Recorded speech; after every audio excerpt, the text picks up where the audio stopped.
অনেকদিন পর নিজেকে নিয়ে কিছু কথা লিখলাম। ধ্বংসের দিকে তাকিয়ে মুচকি হাসি দেওয়া অদ্ভুত মানুষ আমি। হয়তো আমি পাগল, হয়তো অনুভূতির ভিতরে কোনো এক গভীর অতল দুঃখ বাসা বেঁধেছে।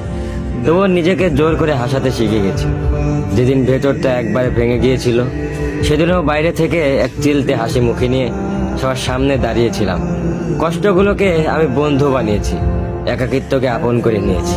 মানুষ ভাবে আমি হয়তো সুখী, শক্ত, নির্লিপ্ত, কিন্তু তারা জানে না প্রতি রাত আমার এক একটা লড়াই। নিজেকে নিজেই বুঝিয়ে রাখি তুই ভালো আছিস, অথচ আমি জানি আমি ভালো নেই।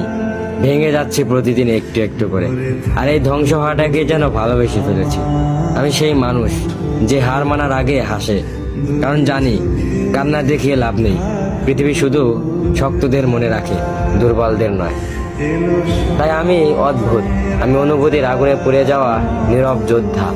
আমার জীবন কোনো সুখের গল্প নয়, এটা নিঃশব্দ বিপ্লব, যেখানে হাসির আড়ালে লুকানো থাকে হাজারো না বলা কথা, ভাঙা স্বপ্ন, হারিয়ে যাওয়া আমি।